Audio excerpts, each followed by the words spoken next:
Buller, and I am with the Great Lakes Prevention Technology Transfer Center. I want to welcome you to Building Protective Factors Using the Social Development Strategy with Chris Gabrielson.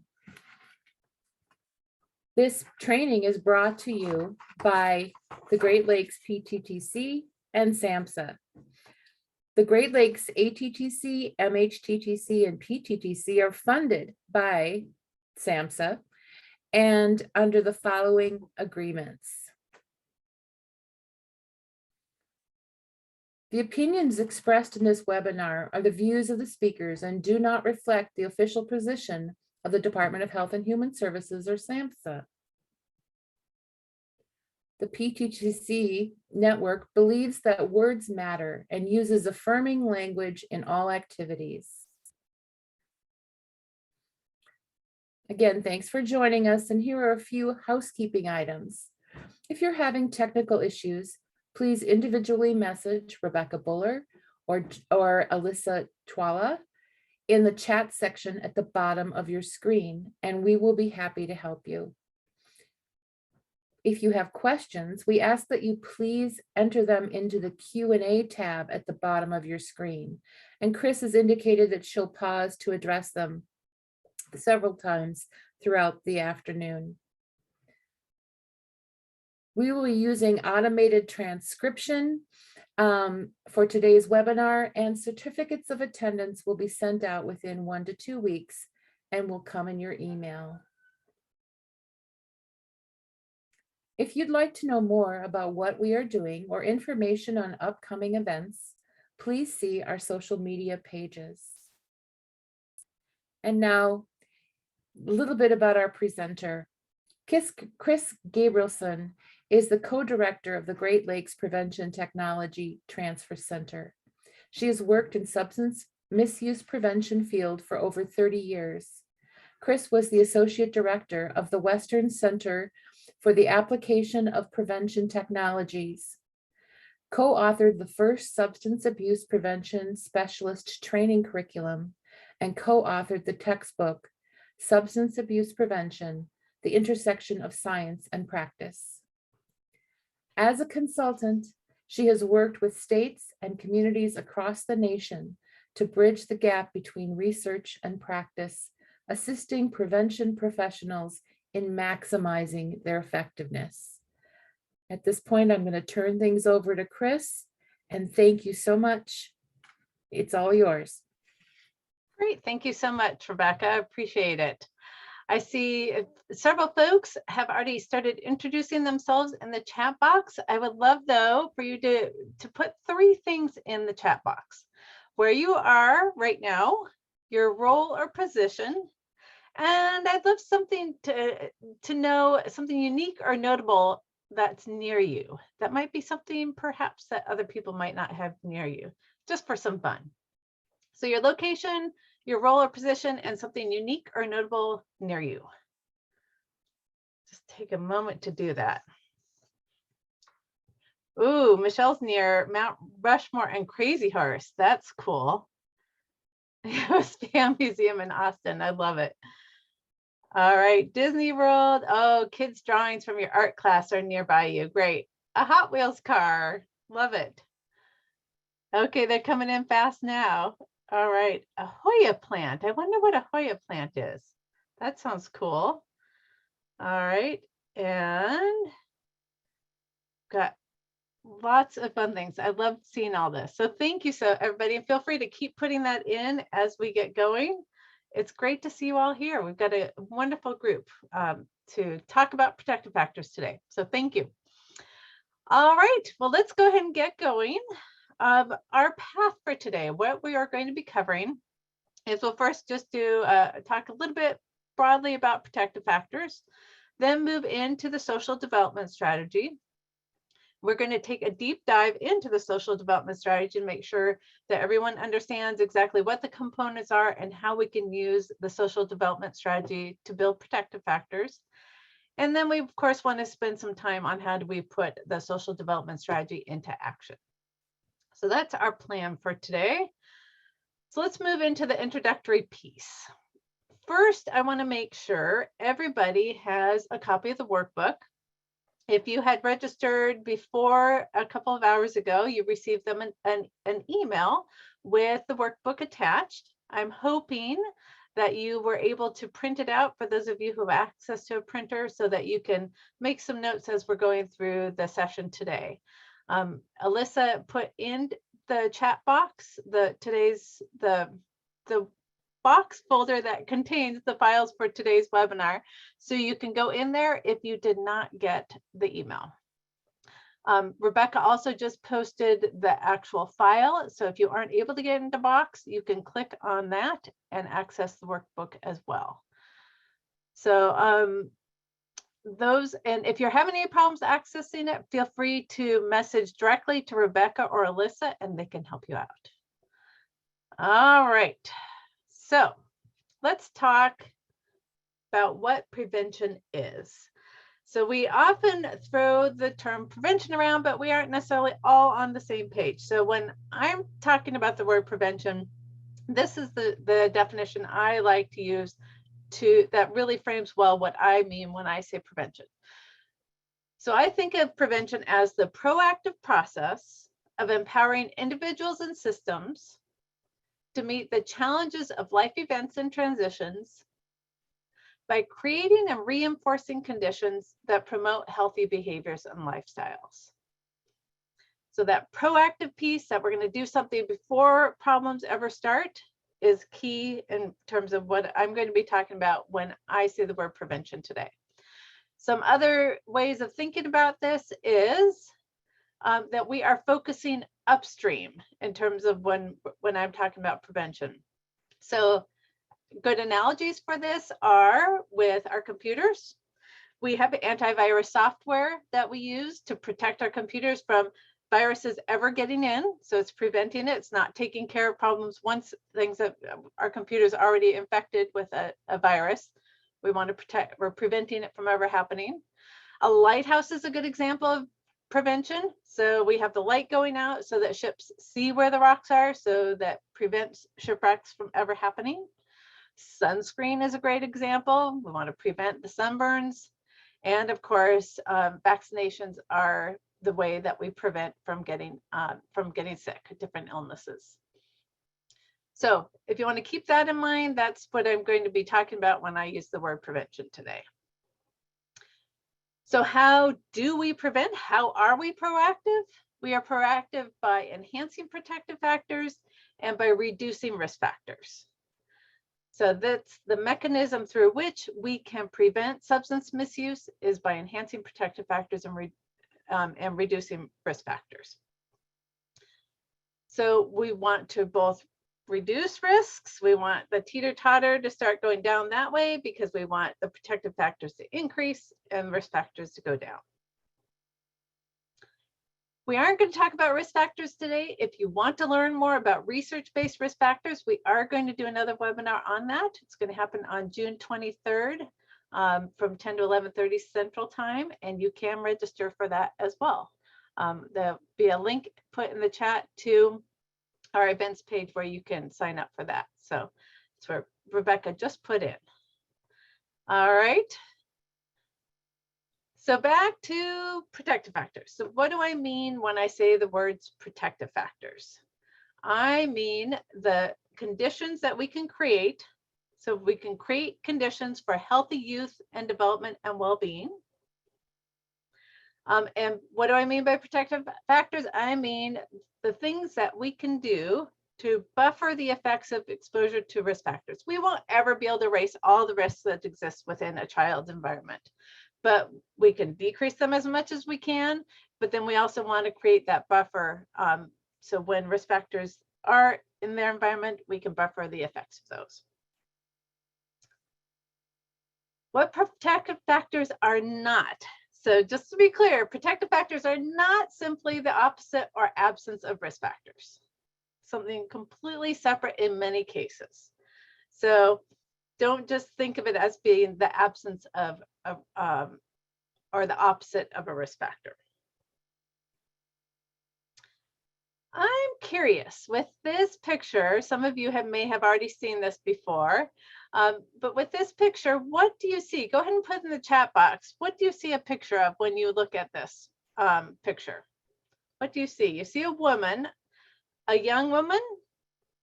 What about a young woman or an old woman? A fancy young woman, a woman in a fur coat. Some people see an old and a young woman.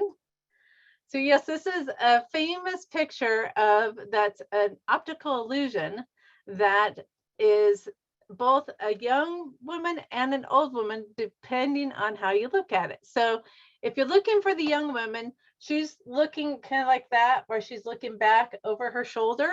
And you'll see that this is her chin, goes up to her face. That's her perky little nose and her eyelashes. And that's her hair with a feather coming out of her, the top of her hair. So I assume she has a hat on somehow. So that's her. She's looking that way. And for the older woman, she's looking down like this. So the older woman, she has a kind of a large protruding chin here. Those are her lips. And that goes around to her nose right there. And that's her eye right there.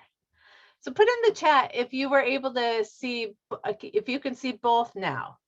So I see both. Let's see how many people can see both. Anybody? I see no by one person. All right, most people are saying both now. Oh, good. All right. So again, if you aren't seeing both, the younger woman is looking like this and the older woman is looking like that. So you can practice on that. You can look at the handout with the slides and look at both.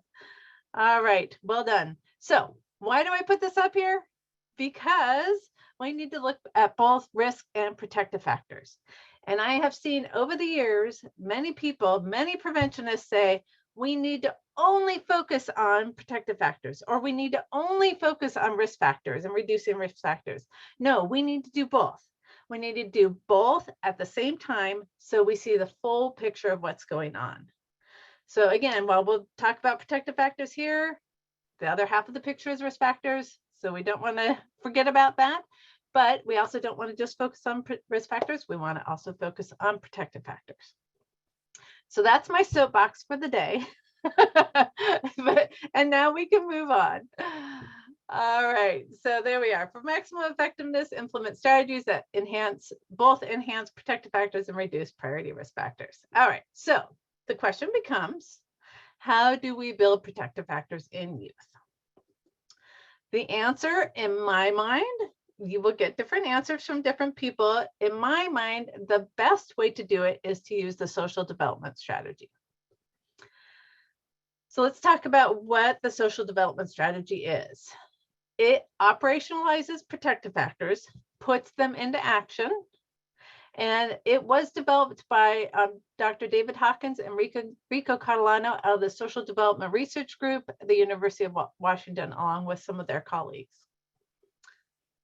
This is what it looks like, and we're going to spend a bunch of time unpacking this. So as you're looking at it and saying, oh my gosh, what is this and what is all this? Don't worry, it'll be really clear by the end of our session here today. All right, for those of you fellow public health geeks, the theory base of the social development strategy comes from the social control theory, social learning theory, and the differential association theory. So if you're wondering where it comes from, it's pulled from these three developmental theories. Few things about the social development strategy. Research has shown it to be effective across developmental stages, gender, race, ethnicity, and income levels. Good news, right?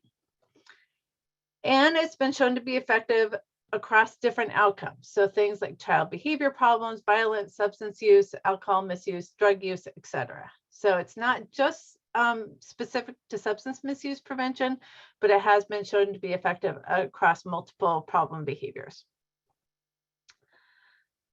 All right, so some of you might be saying, so what about, there are a lot of people use the 40 developmental assets, the positive youth development theory, or model resiliency, positive childhood experiences.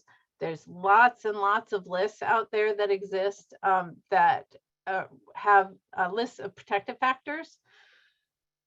So it was interesting. I was asked a few years ago now to do a training on these 4 things in the same training for a group of folks who were new to prevention in a coalition. And I was like, I'm not sure that's a good idea, first of all. And I tried to talk the people out of it, but they're like, no, they want them to know about all of them. So what I did is I took a deep dive into the research behind these different protective factor frameworks, or they, in terms of, they might not all call them that, but essentially that's what they are.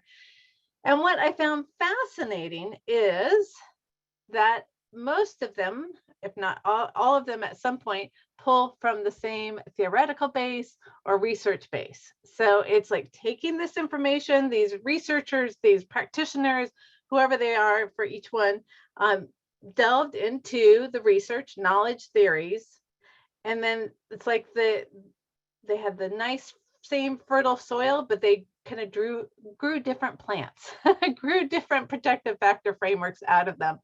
But they were pulling from the same theory base, from the same research base, which I found very helpful, because that's how you can kind of like boil down what's most important from each of these frameworks. And what I found was the social development strategy really boiled all of these down into what was most important and how, again, to operationalize these. So why do I love the social development strategy? And I think you will too, because it boils down to the essentials to building protective factors. It's straightforward to implement, and you can use them across all contexts. So within family systems, within schools, within communities, individual peers, etc. You can apply them in all those settings. All right, so let's jump into questions. I see there is a question. Is there a source for the prevention definition provided?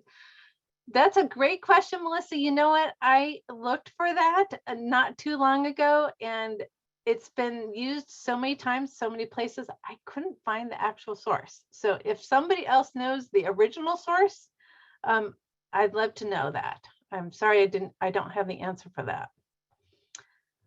And I've been using that definition for many, many years, so it's been around for quite a while. Okay. I don't think it was SAMHSA or CSAP. I see that somebody put in the chat. I don't believe it was originally. Any other questions at this point before we move on? Anyone? I'll pause for just a moment.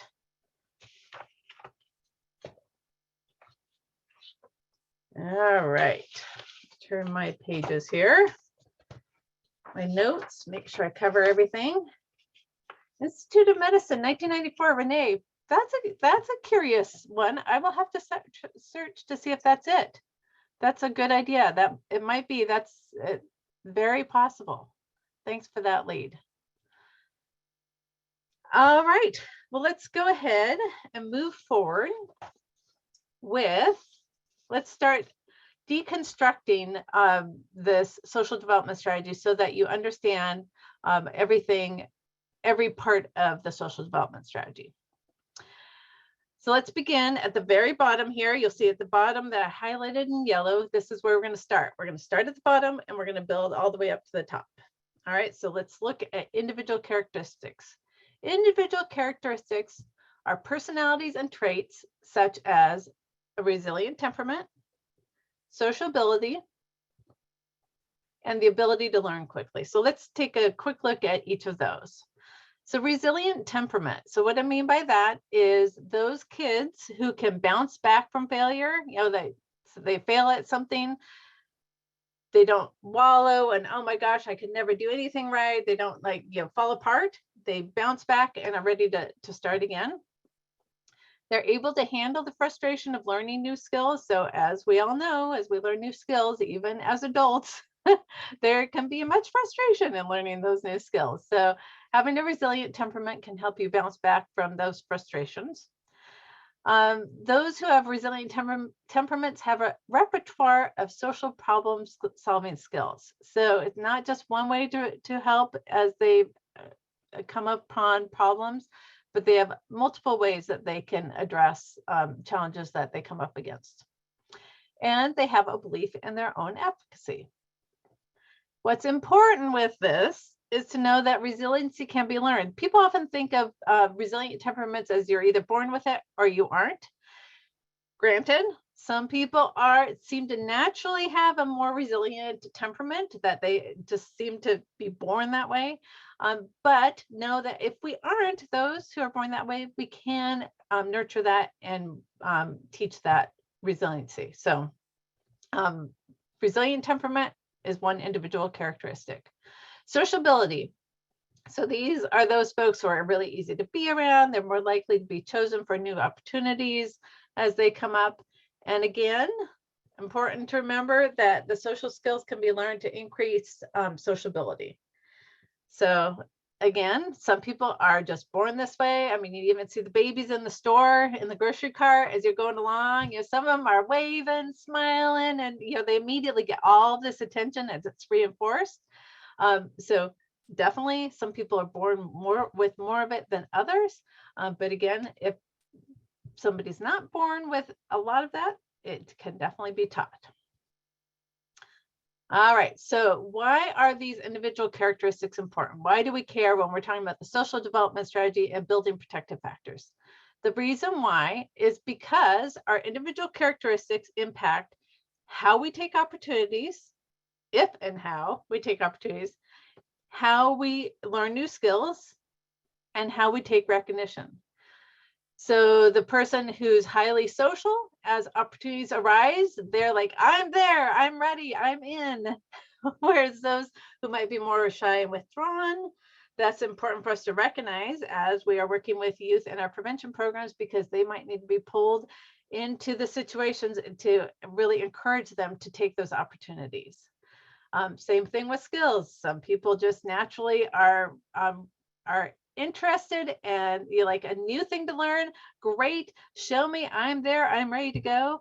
Other people are like, oh no, something new, I can't do that. And and I have two boys. They're both teenagers now. Very different in how they approach new opportunities. One was oh yeah, a new opportunity, great, sign me up. And the other one was, why would you ask me to do that? So making sure we understand the individual characteristics as we present opportunities to youth is extremely important. Again, I think I'm repeating myself, but considering the skills and recognition, I do want to point out with recognition, individual characteristics, what recognition is considered by one person could be considered punishment for another. So for example, again, one of my kids, if there was an award to be had at school and the recognition was going up in front of the school and getting a certificate, fantastic. The other kid, if he knew that the reward or the recognition was to go up in front of everybody at school, he would make sure he did not accomplish that because he did not want that recognition.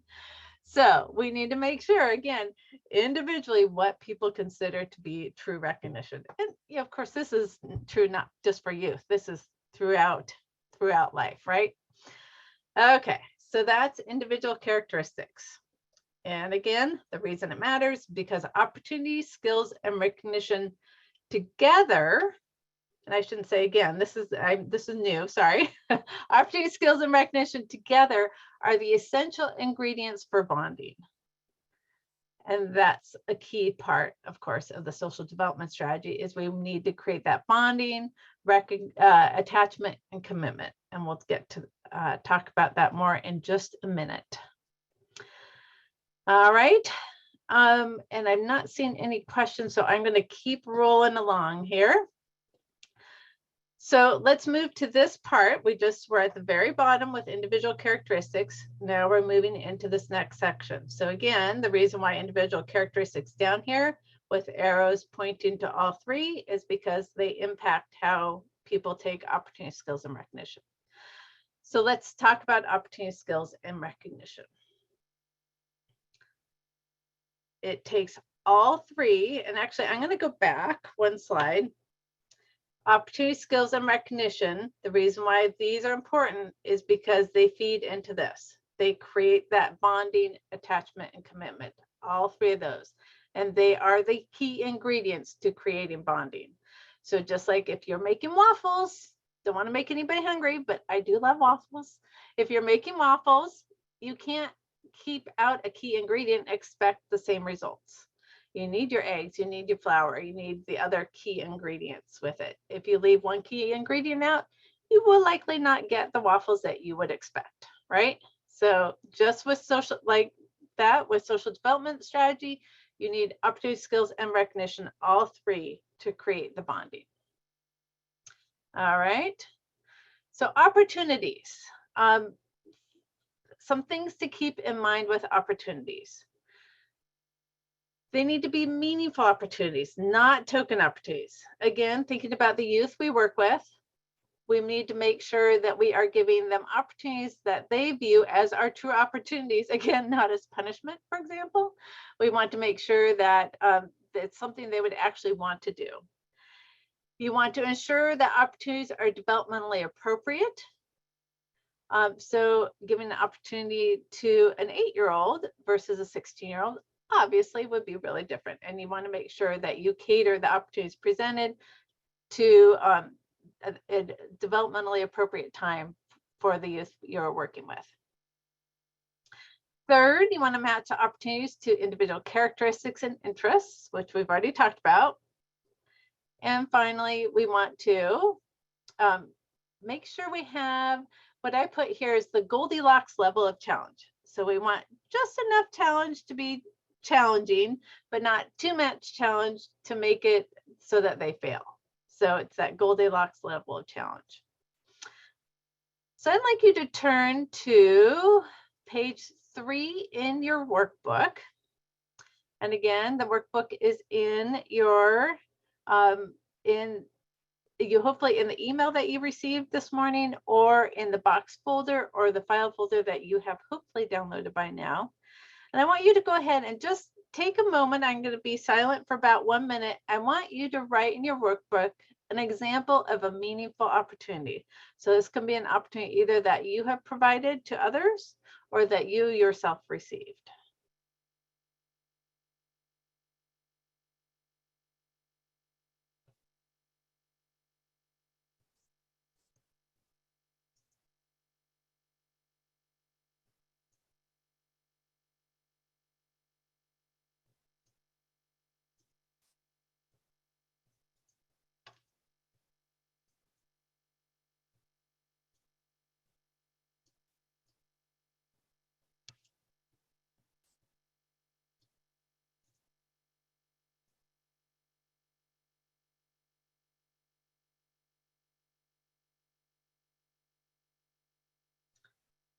Okay, hopefully you all have something written in your workbook at this point, or just jotted down on a piece of paper near yourself. What I would like you to do now is I'd like you to share this opportunity here. So if you could go ahead, that we're going to put in the chat a link to a Google form, and this Google form is going to funnel into a spreadsheet that I'll share here in just a minute. So there it is. Alyssa just posted it. If you can click on there and add in what you wrote down, that would be great. I'm going to go ahead and stop sharing, and then I'm going to go over and share my other screen so that you can see what people are posting. All right, so here we go. Here are some opportunities: an outdoor basketball summer league, opportunity to travel in Europe with a church group, neighborhood cleanup event, science camp, music, love it, mentorship. Oh, and I love that I provided an opportunity. Thank you. I have the Foundations and Prevention class with me. That is so fantastic. Thank you. You just made my day. Thanks. Free event for youth, free music lessons. Again, I love the music piece. I'm very partial to music, can you tell? Youth leadership camp, CADCA Academy, group of 8th graders present an activity to 5th graders. Great. youth group members, opportunity to travel and get more experience with life, communication techniques training. Great. All right. Thank you so much. And I just to let you know, I will provide a link to this Google spreadsheet once we're all done at the end of the session, or after the session, we'll send out an email to all those who participated. So if you want to look through more thoroughly what folks have written, you'll be able to do that after the webinar. All right, so we're going to move on to, we talked about opportunities. Let's go ahead and move into skills. All right. So skills, some things to keep in mind as we are thinking about skills. We have to do this part, or I should say we need to do this part. We don't always remember to do this part. So thinking about those opportunities that are listed that we've given to folks, so like youth leadership opportunities, we may need to make sure we give them the skills to be successful in taking that opportunity. Because opportunity without skill leads to frustration, and skill without opportunity leads to boredom. So we need to make sure we give the opportunities along with the skills to be successful. Some things to keep in mind in terms of skill development. We want to be intentional and realistic. I'm going to give some more information on each of these in just a moment. We want to start small. We want to make sure to model and then practice. And we want to build on success. So these 4 things we need to keep in mind as we're thinking about skill development with youth. Oh, and I wanted to say the citation from this is Hegarty and McCowan. And on the last page of your workbook, I have the full citation if you want to read through it. It's a great article. So first of all, with skills, we need to be intentional and realistic. So we need to be providing skills that are appropriate for youth abilities. Now think back again, back to individual characteristics. We need to be developmentally appropriate and the appropriate for them individually in terms of that skill development, okay? We know the youth learn at different ages, learn skills at different ages and paces in different ways. So we need to be intentional about that. And we need to remember that quick successes encourage children to keep trying and to keep learning. So as we're thinking about how we're going to teach those skills, we want to give them small pieces, or I should say, let me rephrase that. We want to provide skill development opportunities where they can achieve some success, especially pretty quickly, so that they're going to want to continue learning more. All right. So start small. So this builds off of what I was just mentioning. We want to break the skill into small steps and teach one small step at a time. So again, they can be successful. All right. We want to model then practice. So this is, again, this is a lifelong kind of thing, right? This is not just for youth. This is for adults as well. I'm just telling somebody how to do it, but then not showing them how to do it sets people up for failure. So we need to show them skill, how to do it, and then we need to provide many opportunities for practice. We want to build on success. So with thinking about that, we want to provide new challenges as people, as youth are successful as they're building. So again, we have the small steps that we've broken down the skill into small steps. As they do each step, we can provide them with a new challenge to build on that. So keep in mind though, 100% success 100% of the time can lead to giving up when they do face failure. So it's not that we don't want them ever to fail, right? We want them to, kind of push them a bit. Again, it's kind of that Goldilocks piece, but too much failure can lead them to give up completely. So finding that balance and really watching to see where that Goldilocks level is with each child, with each youth. All right, so those were the 4 things we need to keep in mind when we're thinking about skills within the social development strategy. All right, now let's turn back to the workbook. And I want you to go ahead and take a minute, page 3, and write an example of a skill you have taught when you did these things. You were intentional and realistic. You started small, you made sure to model them, practice, and you built on success. So it could be with youth you're working with, if you work with youth directly within prevention, or maybe it's with a coworker, maybe it's with your own children, if you have children. Perhaps it's a neighbor child that you have befriended, a niece, a nephew, whoever it might be. Think of a time when you taught a skill that you did these 4 things. So I'll go ahead and be quiet while you do that.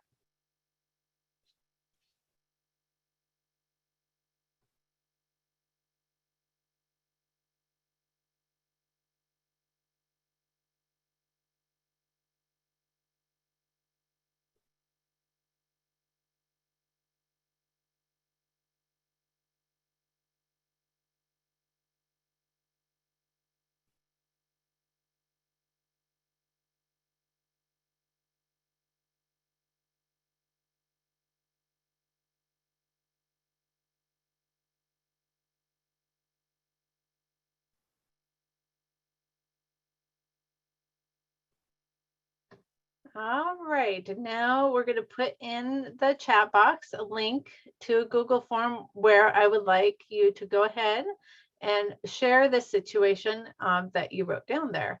And if you aren't able to access the Google Doc, do feel free to go ahead and put it in the chat. I know I saw a few folks were blocked from that.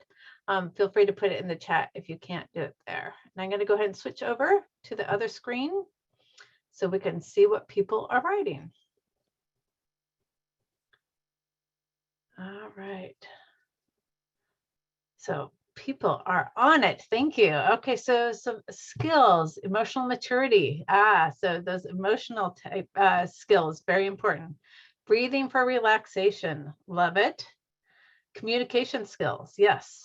When I learned Tableau, I was taught over various classes and practice in between. I'm not familiar with Tableau. Is it a software maybe?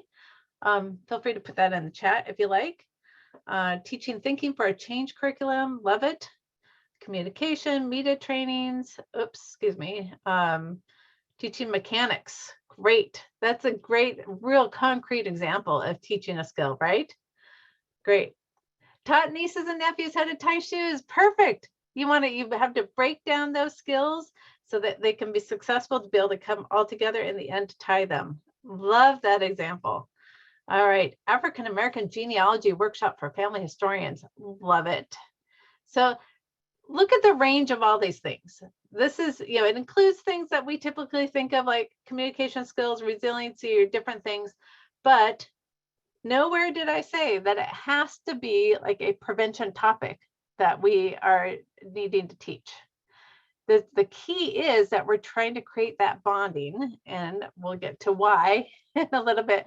But we use opportunity, skills, and recognition to create bonding, attachment, and commitment. So that's the key. It's not necessarily what you're teaching in terms of the opportunity, skills, and recognition, but it's the mechanism through which we are creating bonding. All right, meditation skills. Love it. Taught you how to take tests. Absolutely, that is definitely a skill. Native language introductions. Love it. Time management. So important. All right, great examples here yet again. All right, thank you. And I'm going to go ahead and switch back to our PowerPoint slides, and we're going to move into recognition. So that third critical ingredient, essential ingredient for bonding. So recognition, we need to provide consistent recognition for the opportunities they take. So it's like, great job taking that opportunity. The skills that they are learning and using. So we want to recognize both. They've taken this opportunity and they've been working on these new skills and working hard. There might have been some frustration. There might have been the ups and downs as they're learning it, but they stuck with it and they learned it. So again, thinking of the tying the shoes, I love that example. They have the opportunity to learn this new skill, breaking it down. Not an easy thing to learn, at least for my kids. It was not an easy skill for them. So the repetition, the model, and the practice, again, tying all that in, love that example. So then the recognition would be, wow, look, this was a really challenging task that you wouldn't say it that way, right? But you wanted to learn to tie your shoes. You stuck with it. You figured out how to do each step, and wow, look at you, that recognition. So again, the recognition is going to depend on the kid in terms of what they view as recognition. So that's the third piece in terms of recognition. So keep in mind with recognition, make sure they view the recognition as positive, not punishment. I already mentioned that. When it's most effective, when it's specific to the skill they are learning. So it's not just a, hey, great job, or wow, it's a, hey, I saw you did da da da da da da da da da, and you achieved da da da da da. So getting real specific to what they have, to the skill there and opportunity that they took. And of course, with recognition, we want to focus on the positive. I think that's what goes without saying, but when you give recognition, it's not, well, you did great at this, but you really struggle with this. And I have to say, I experienced this recently with a end of season gathering of sorts where the coach gave both the positive and the negative for every kid in front of everybody. In my mind, that's not a great way to build bonding. And boy, were those kids squirming. Not a good situation. So I kept that on here because just a reminder, we need to make sure we only focus on the positive during this recognition piece. Now, as you're building skills, you want to give feedback of what's working, what's not, all that. But when it comes to recognition, please focus on the positive. All right, go back to your workbook, page 3. You know the drill now. Take a minute to write in your workbook of an example of recognition you provided that was viewed as positive by the recipient, so it was well received. It was specific to the skill the recipient was learning, and it focused on the positive. So if you can go ahead and think about recognition you provided, or if you prefer, if recognition you received that met those 3, go ahead and write those down, and I'll be silent for a minute.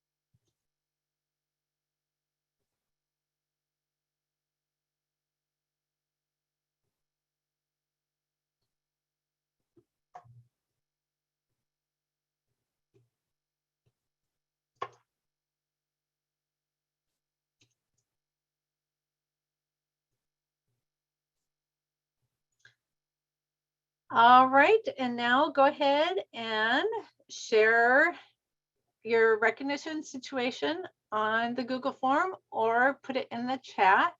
And Alyssa did message to me that she is taking what you are inserting in there and adding it into the Google form so that yours will be recorded in that way. So thank you, Alyssa, for doing that. I'm going to go ahead and switch over to the other form, spreadsheet, I should say. Let's go over to recognition. All right.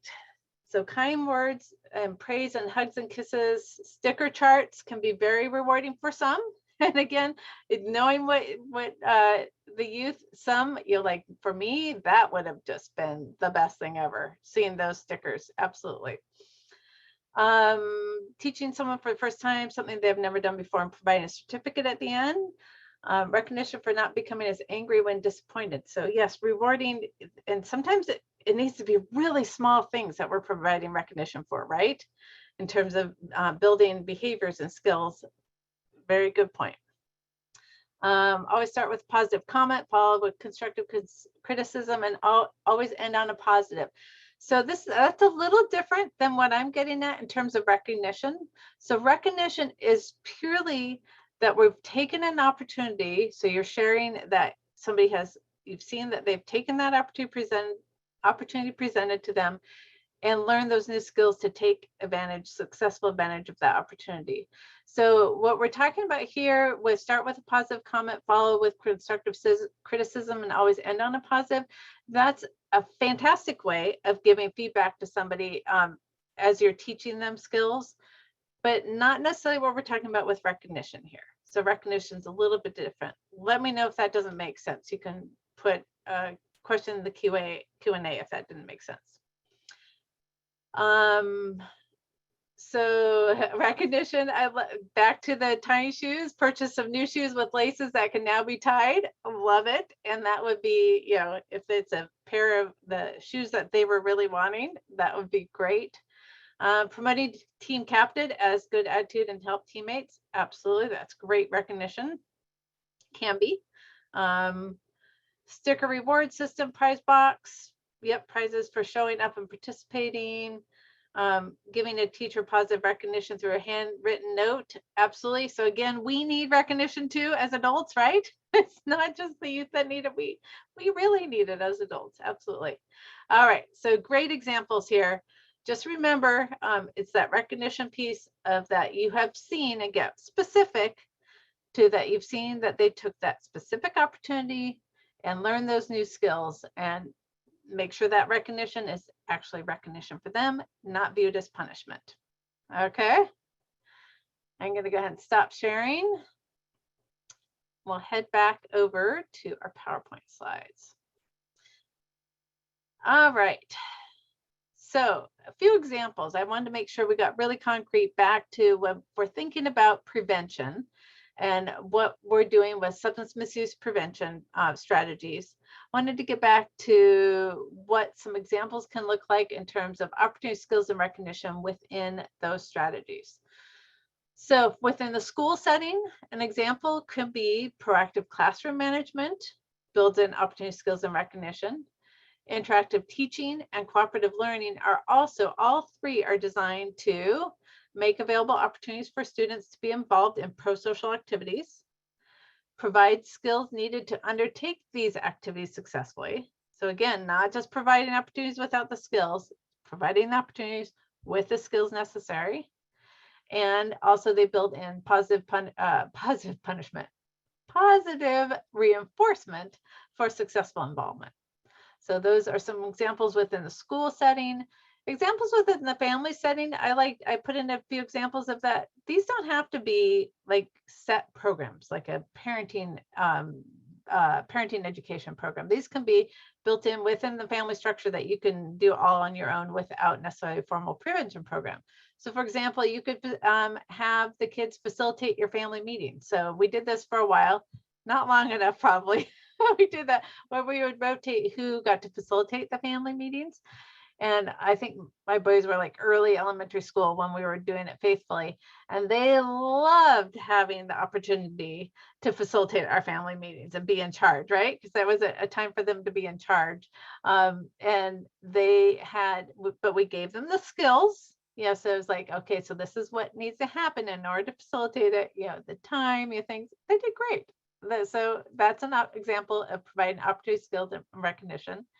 If this is not viewed as punishment, in my household, this would have been viewed as punishment. I know in others it doesn't, but giving the child an opportunity to choose what's going to be made for dinner, and really letting them choose, again, give them some parameters, right?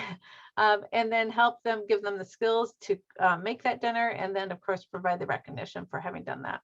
Another example is researching, for example, the best cell phone plan for the family.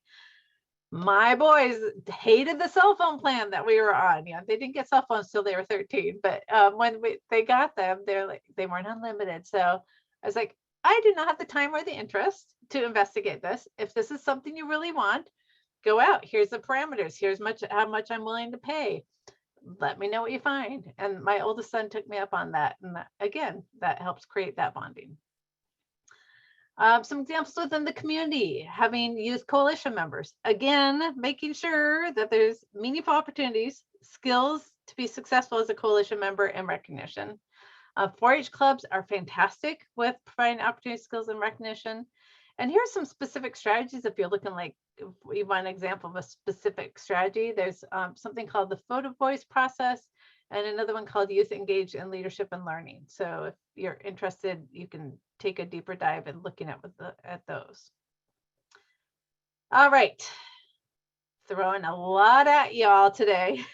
So feel free to let me know if you need me to back up and cover anything that you didn't understand, or if you just have other questions that you have at this point. All right. Pause for just a moment. Any questions?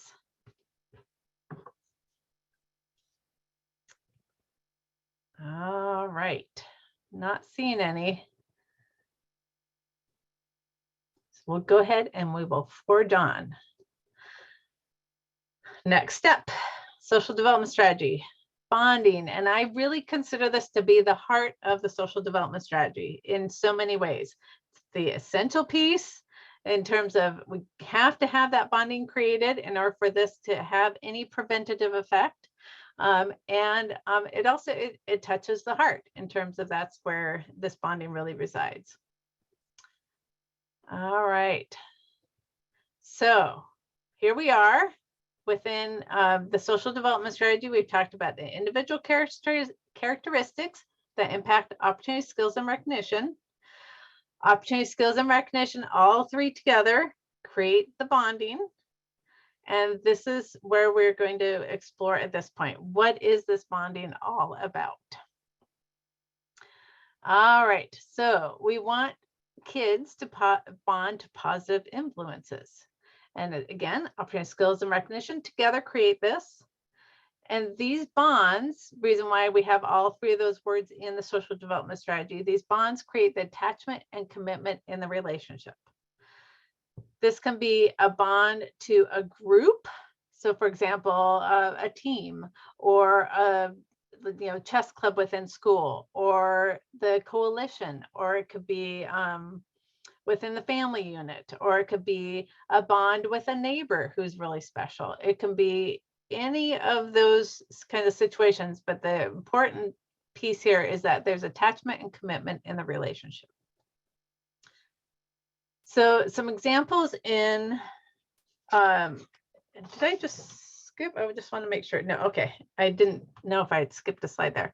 So when we're thinking about bonding examples, so we're going to keep building off of those previous examples.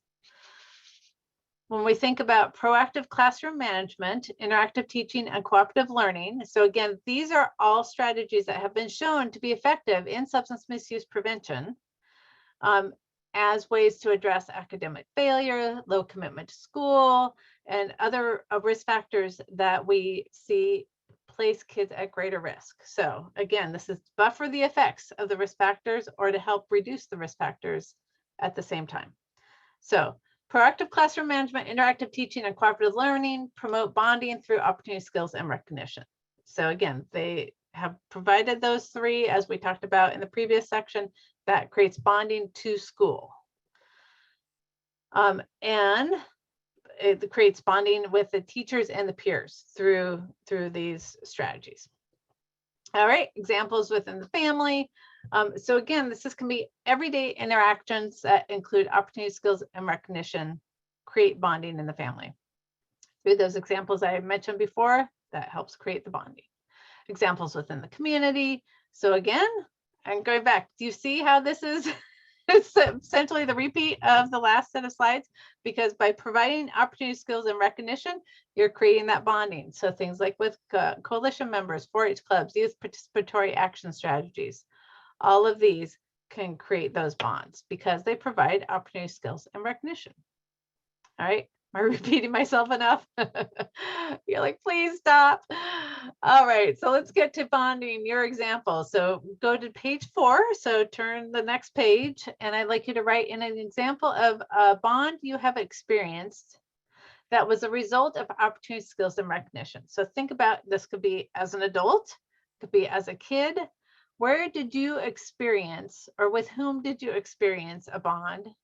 Because either that person or that group provided you with meaningful opportunities, skills to take advantage of those opportunities, and the recognition for having taken that meaningful opportunity and learned those skills.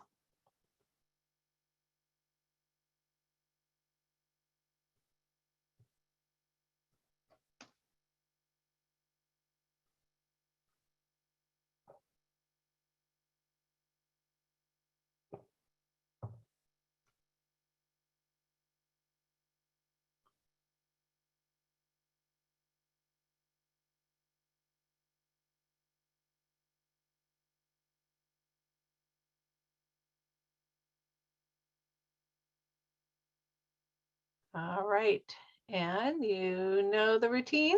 Go ahead and share this information in this link that Rebecca just put in the chat. And if you can't get to that form, go ahead and post yours in the chat. And I'll go ahead and switch over.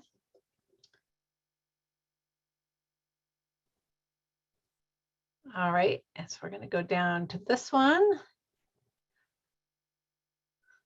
All right, opportunity. Let's see, I'm going to make sure that the format's wrapping. Sorry, I want to make sure I can see. Whoops.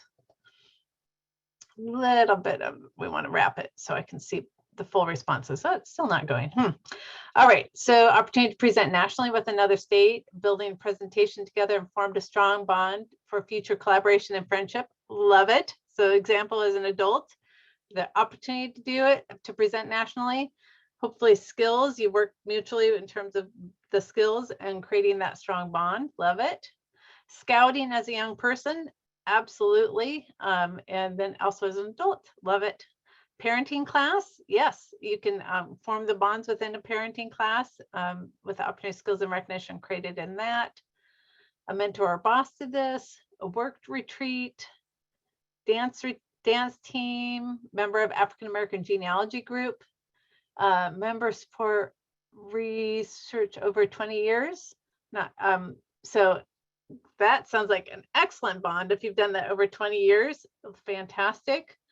So just skipping down, created bond with community health worker cohort. Great. Your daddy let him help remodel apartments when tenants moved out. He rewarded you and let you be his official painter. I use this skill as a volunteer all the time now. So I'm gonna point some of these out because, again, when we're thinking about the social development strategy, we don't have to think of formal prevention strategies. I know somebody commented in the chat, which I completely understand. Can you tie this to prevention strategies more specifically? What I'm wanting you to understand is that we can create these protective factors through things that don't typically look like a prevention strategy. So something like this, where you're teaching skills, in this case, an opportunity to remodel apartments, you're given an opportunity to participate and to be with your dad. That feel like a big deal, right? I'm guessing he gave you the skills to be successful. And then recognition, became official painter. That would be pretty cool if you really looked up to your dad. And then again, that you've used the skill over time. But that kind of thing creates the bonding, the attachment, and the commitment. And again, we're going to talk about why this is so important in just a minute. All right, so it doesn't have to be a formal prevention program to accomplish this. But at the same time, we want to build these things into all of our prevention programs so that we can do these things for all of our efforts, increase the likelihood of our success within prevention. All right, so I'm going to switch back to our slides.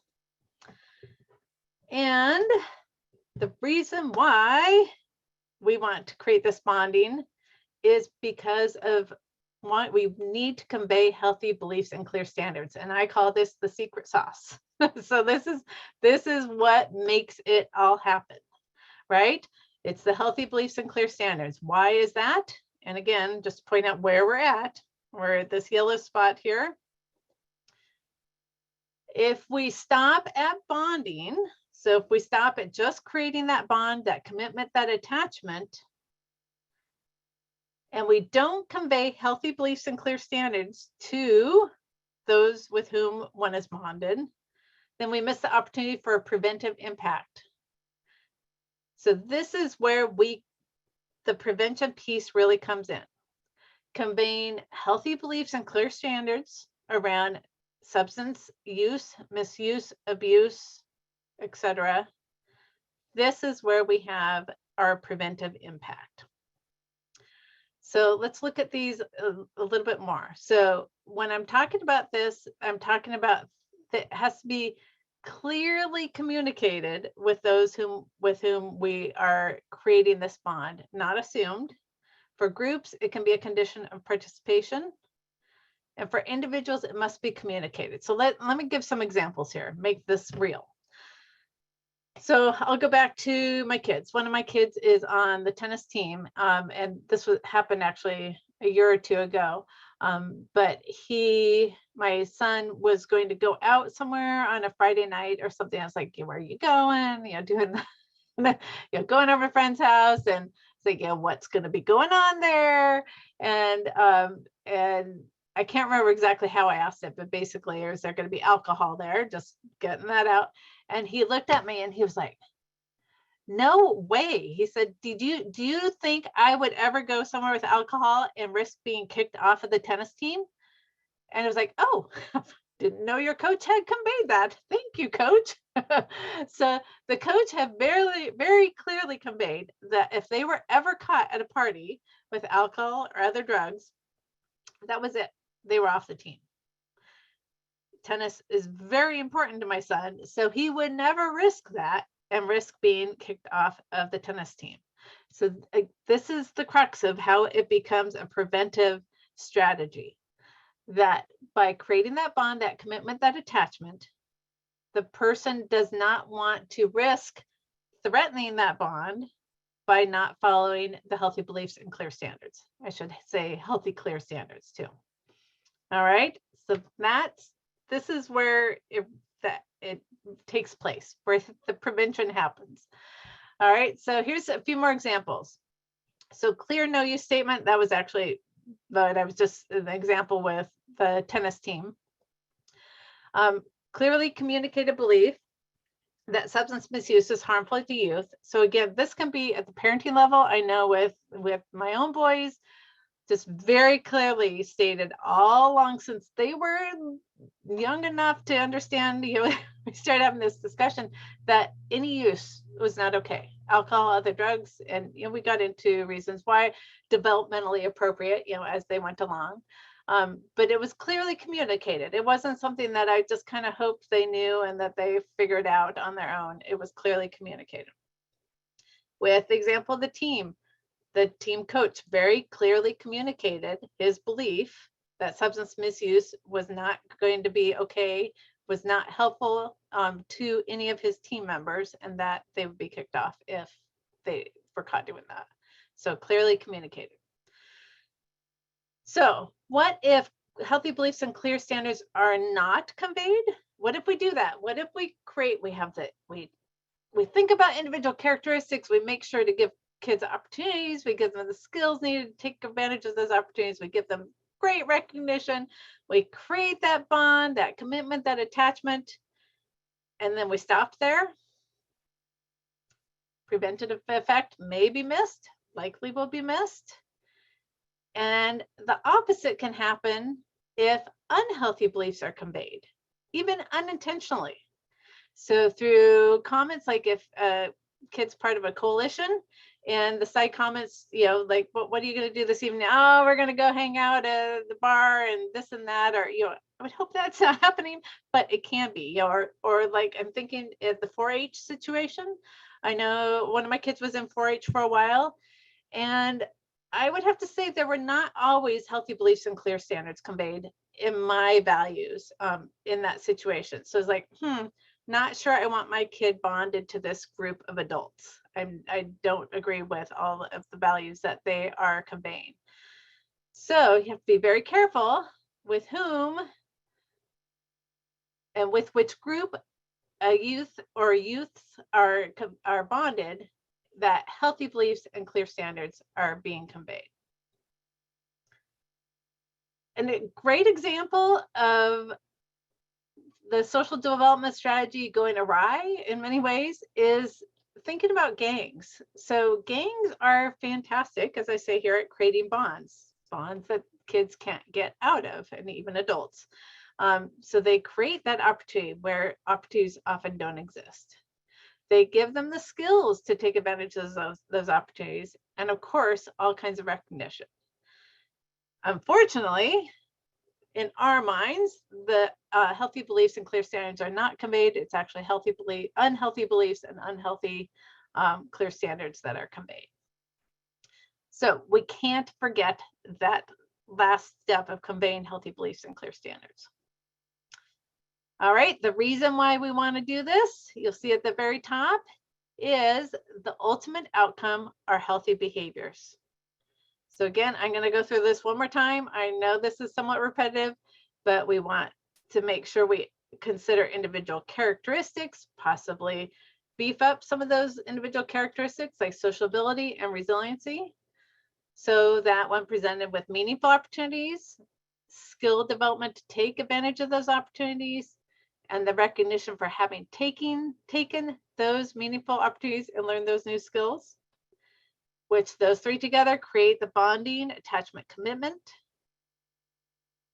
Those to whom they are bonded, or the groups, are conveying healthy beliefs and clear standards. And by doing that, that's how we achieve healthy behaviors. All right, so the outcome is that youth are bonded to a healthy community or individual so that they make healthy choices. Okay. All right. So we made it through the social development strategy, through all parts of it. Questions before we move on to putting this into action? Any questions?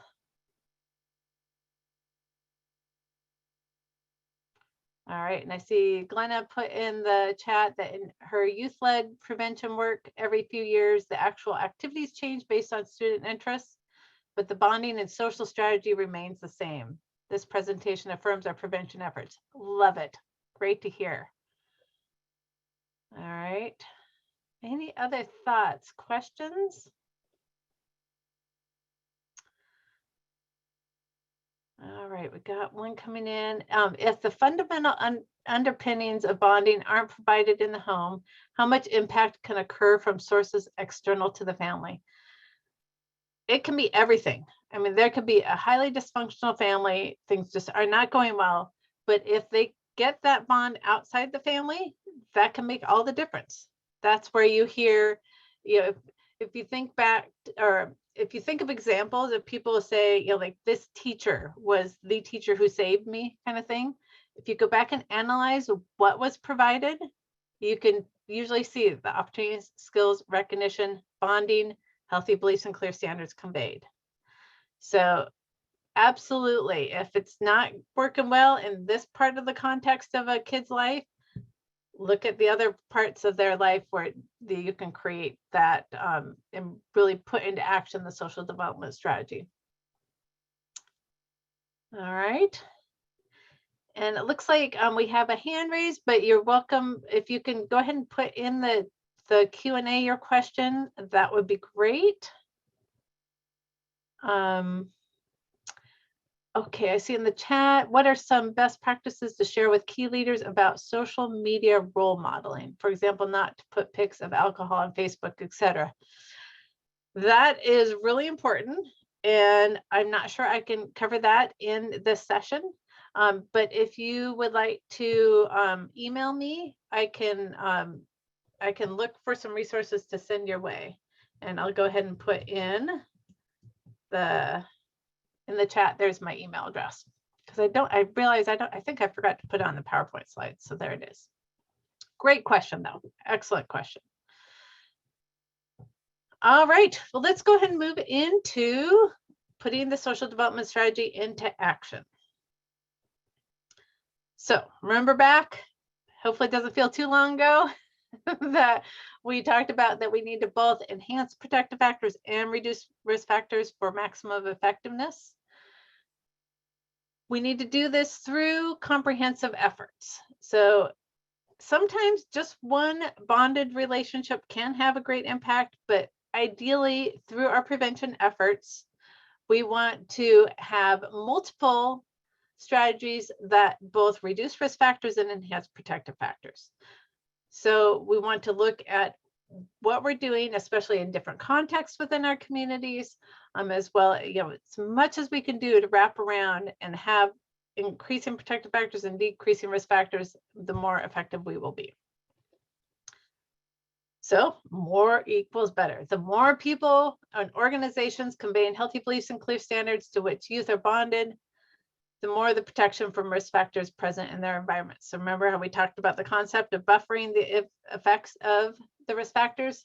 This is where it comes into play. The more protection we can build up, the more we can buffer any risk factors that come into their lives.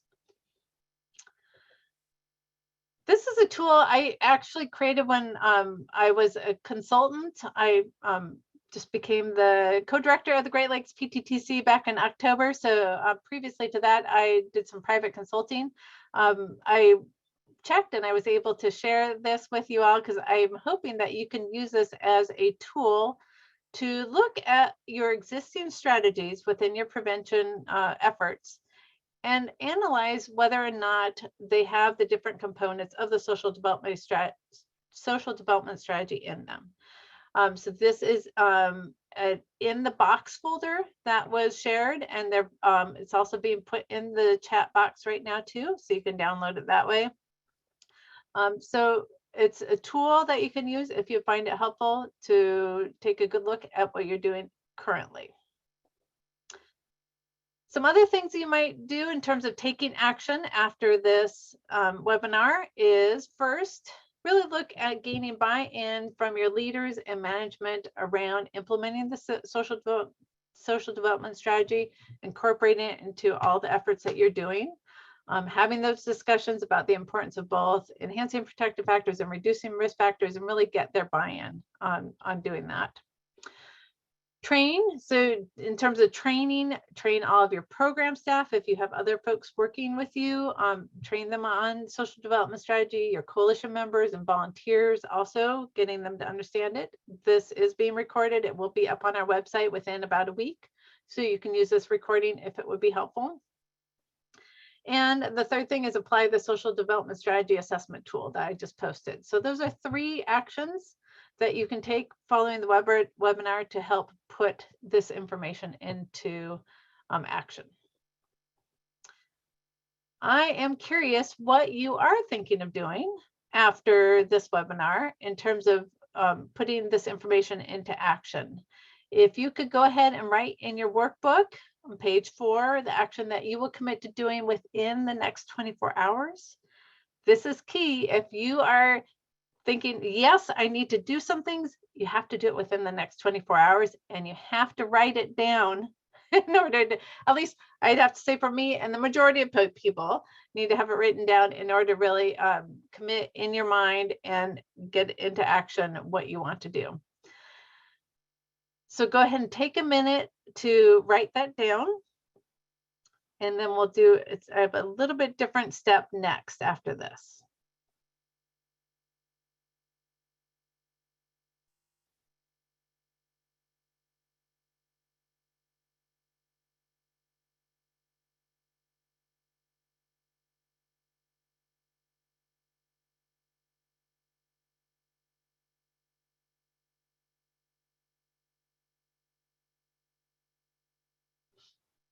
All right, so now we do have a Google form yet again, but it's a little different. I'm not going to pull it up on the screen because I am including in that.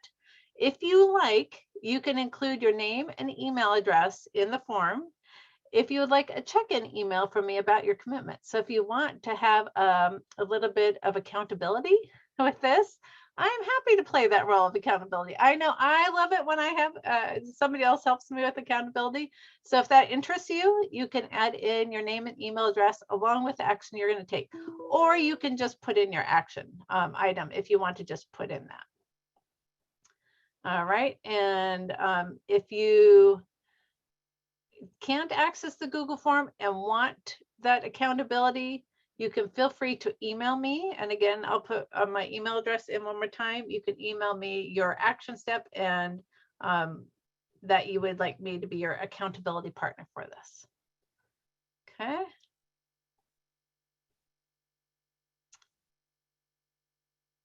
All right. So just give you a minute to do that.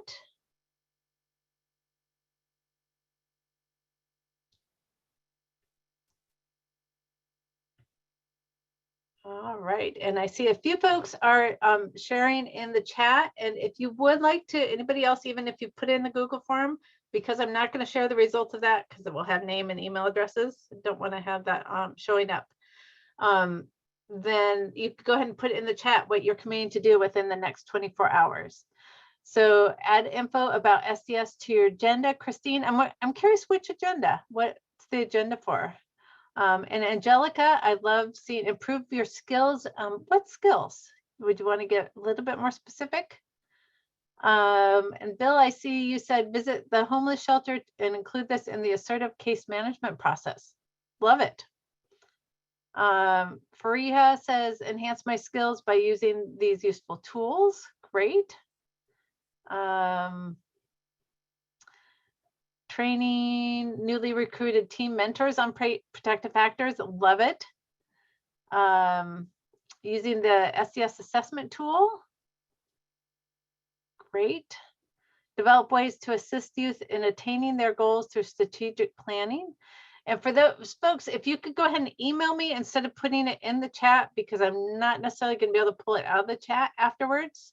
So if you could go ahead and email me instead of putting it in the chat, that would be ideal to make sure it happens. Training new staff. Great, Deb. Develop ways to assist youth in attaining their goals through strategic planning. Love it. Resiliency Collective and Coalition. Share this training with them in advance. We'll follow up with what you learned. Great. And you're actively working on protective factors in your community. Love it. Share this information with and plan to have community health outreach workers watch the recording. Love it.